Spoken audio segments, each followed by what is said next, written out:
Hello मेरे प्यारे बच्चों, आपके अपने प्यारे चैनल ज्ञान बस्ती पे मैं स्वागत करता हूँ। मैं डीके एक बार फिर से प्रमेय जैसा कि 5 पढ़ रहे हैं। आज 4 प्रमेय कंप्लीट कर लिया था, आज 5 पढ़ रहे हैं।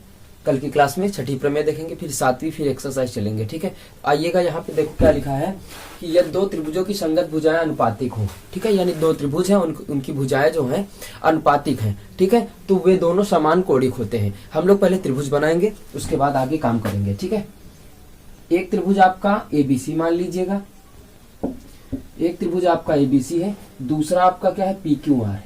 क्या है? पी क्यू आर है। ठीक है, दूसरा त्रिभुज आपका कौन सा है? पी क्यू आर है। कह रहा भुजाएं अनुपातिक है। ठीक, भुजाएं अनुपातिक हम लोग पहले दिखा देंगे, दिया है हम लोगों को। देखो कहने का तात्पर्य ये, जहां कामा लगा, कामा के पहले वाला दिया होता है और उसके बाद वाला सिद्ध करना होता है। यही चीज हमें समझनी रहती है, बाकी कुछ नहीं, बड़ी आसानी से आ जाएगा। यदि 2 त्रिभुजों की संगत भुजाएं अनुपातिक हो, यानी 2 त्रिभुज दिया, उनकी भुजाएं अनुपातिक दिया है, तो सिद्ध करो वे त्रिभुज समान कोणिक है। ये हमको सिद्ध करना है। ठीक है, यहाँ क्या लिखोगे कि त्रिभुज एबीसी और त्रिभुज पी क्यू आर में क्या दिया है कि A B upon P q, ये वाली भुजा इसके अनुपात में है, ये वाली भुजा इसके अनुपात में है, यानी बी सी अपान क्यू आर बराबर ये वाली जो भुजा है इसके अनुपात में है। कौन सी? ए सी अपान पी आर, ए सी अपान पी आर, ए सी अपान कौन सी है? पी आर है। ठीक है, सिद्ध क्या करना है कि दोनों त्रिभुज आपके क्या है? समान कोणिक है, यानी कोण दोनों के समान है। क्या लिखोगे? त्रिभुज एबीसी और त्रिभुज पी क्यू आर समान कोणिक है। ये हमें सिद्ध करना है बच्चों। अब जो रचना आपको लिखनी ए बी पर ये बी सी पर, एक चीज काम करिएगा, आप लोग ध्यान देना है कि ए बी के साथ एक कोण बनाएंगे। ठीक है, ए बी के साथ यहाँ पे ऐसे कोण बनाते हैं, ध्यान दीजिएगा। यहाँ मैं कुछ देर के लिए 1 लिख लेता हूँ, कुछ देर के लिए यहाँ पे 2 लिख लेता हूँ।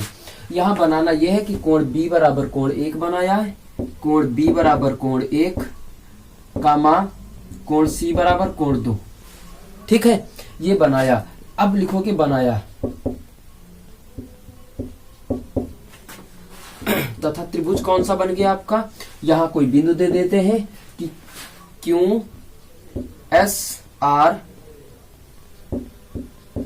बनाइए या बनाया है। ठीक है, ये बात क्लियर हो गई। अब इसके बाद हम लोग समझते हैं कि उत्पत्ति में ये वाला त्रिभुज ले लीजिएगा। ठीक है, त्रिभुज एबीसी और त्रिभुज क्यू एस आर में आप देखते हैं भुजाएं अनुपात में बांट सकते हैं। जैसा कि आपकी भुजा कौन सी हो जाएगी? ए बी अपान पहला क्या दिया था? पी क्यू, क्या दिया था? बी सी अपान क्यू आर दिया है, इस पे लिखोगे। ठीक है, क्या है?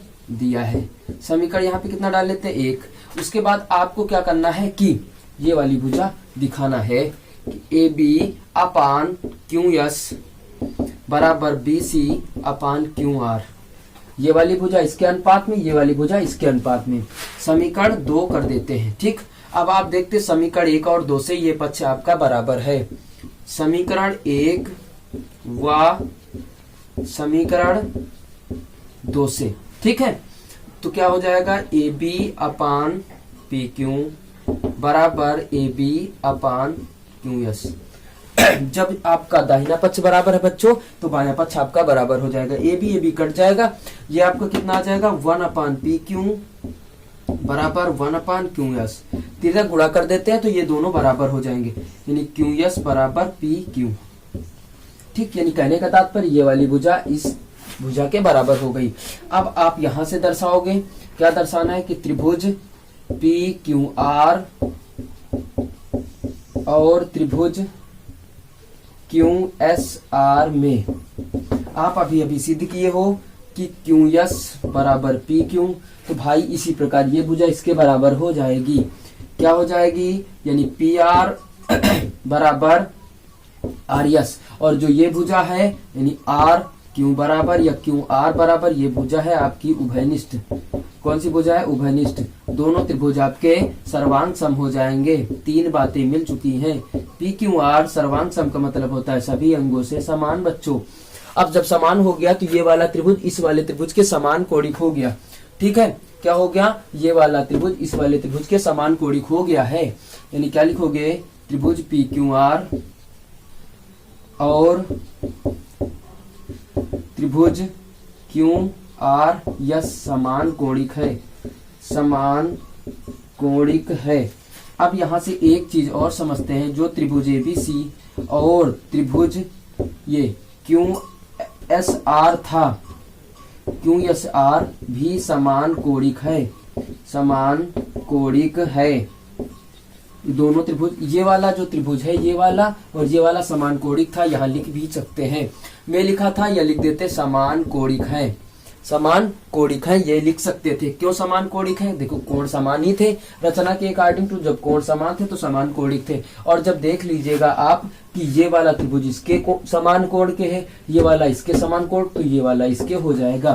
देखोगे इसलिए त्रिभुज एबीसी और त्रिभुज पी क्यू आर समान कोणिक है। बात समझ में आ गई? यही आपकी प्रमेय थी। एक बार पुनः नजर डालते हैं। लिखा है 2 त्रिभुजों की संगत भुजाएं अनुपातिक हो तो त्रिभुज समान कोणिक होते हैं। हमने 2 त्रिभुज लिए, भुजाएं अनुपात में कर दिया है और उसके बाद सिद्ध करना दोनों समान कोणिक हैं। रचना में लिखा है कि AB के साथ ये वाला कोण इसके बराबर और ये वाला जो कोण था इसके बराबर। हम लोगों ने संकेत के लिए 1 और 2 माना था और ये वाला एक त्रिभुज बना लिया जो कि दोनों समान कोणिक हैं। उत्पत्ति में दिखाया कि ये वाले त्रिभुज ये वाले त्रिभुज से समान कोणिक है, भुजाएं अनुपात में बांटा। जो आपको पहले दिया था कि A B upon P Q बराबर बी सी अपान क्यू आर, ये दिया था। उसके बाद क्या किया? A B upon Q S बराबर बी सी अपान क्यू आर। समीकरण 1 समीकरण 2 से देखा कि ये वाला पक्ष आपका दाहिना पक्ष बराबर है, बायां पक्ष बराबर कर दिया। हमने सिद्ध किया कि पी क्यू बराबर क्यू एस। इसी प्रकार ये वाला त्रिभुज, ये वाली भुजा जो है इसके बराबर हो जाएगी, ये वाली उभयनिष्ठ भुजा है और दोनों त्रिभुज ये वाले क्या हो गए? समान कोणिक हो गए बच्चों। जब ये वाला इसके समान कोणिक, ये वाला इसके समान कोणिक था ही पहले से ही। जब ये वाला इसके है, ये वाला इसके है, तो जब ये तो कॉमन हो गया ना, ये वाला इसके हो गया। यही देखो हमने लिखा है प्रमेय। आई होप कि आप लोगों को प्रमेय 5 समझ में आ गई होगी। अब अगली क्लास में फिर आप सभी का मैं स्वागत करूंगा, प्रमेय 6 लेकर आऊंगा। Okay, bye bye, thank you, that's all. Note कर लीजिएगा।